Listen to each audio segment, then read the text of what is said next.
আপনি কি কখনো ভেবে দেখেছেন মৃত্যু কি একেবারে শেষ?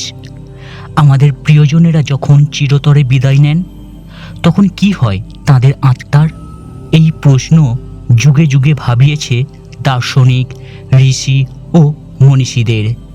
আজকের এই ভিডিওতে আমরা জানব মৃত্যুর পর আত্মা কোথায় যায়, কি বলেন আমাদের মনীষীগণেরা। তো আসুন ভিডিওটি শুরু করা যাক। মৃত্যু মানে কি জীবনের সমাপ্তি, নাকি এটি আরেকটি নতুন যাত্রার শুরু? হিন্দু দর্শনে বলা হয় মৃত্যু হলো আত্মার এক শরীর ছেড়ে আর এক শরীরের গমন, যাকে বলে পুনর্জন্ম। গীতাতে শ্রীকৃষ্ণ বলেন, যেমন মানুষ পুরনো কাপড় ছেড়ে নতুন কাপড় পরেন, তেমনি আত্মাও এক দেহ ছেড়ে অন্য দেহ গ্রহণ করে। স্বামী বিবেকানন্দ বলেছিলেন, আত্মা অমর, মৃত্যু কেবলমাত্র আত্মার এক অবস্থা পরিবর্তন। তার মতে আত্মা কখনো মারা যায় না, এটি সর্বদা চেতন, শক্তিতে পূর্ণ এবং সৃষ্টিকর্তার অংশ।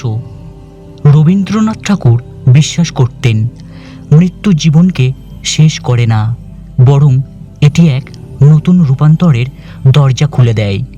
তিনি আত্মাকে এক শাশ্বত সত্তা হিসেবে দেখছেন, যা চিরন্তন পথের পথিক। অরবিন্দ ঘোষ বলেন, জীবনের মূল উদ্দেশ্য হল আত্মার বিকাশ। মৃত্যু মানে সেই বিকাশের মধ্যবর্তী এক বিরতি মাত্র। তিনি আত্মা ও চেতনার বিবর্তনকে এক গভীর দার্শনিক সত্য বলে মনে করতেন।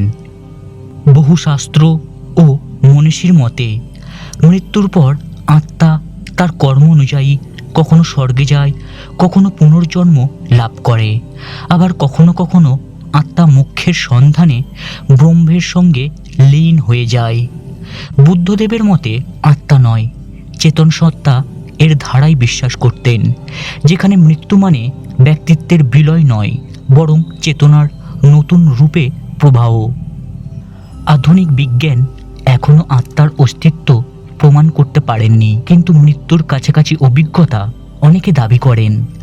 তারা আলো দেখতে পান, এক গভীর শান্তি অনুভব করেন, এমনকি মৃত আত্মীয়ের সঙ্গে কথাও বলেন। এই অভিজ্ঞতাগুলো আত্মার অস্তিত্ব ও মৃত্যুর পর জীবনের ধারণাকে আরও জোরদার করে।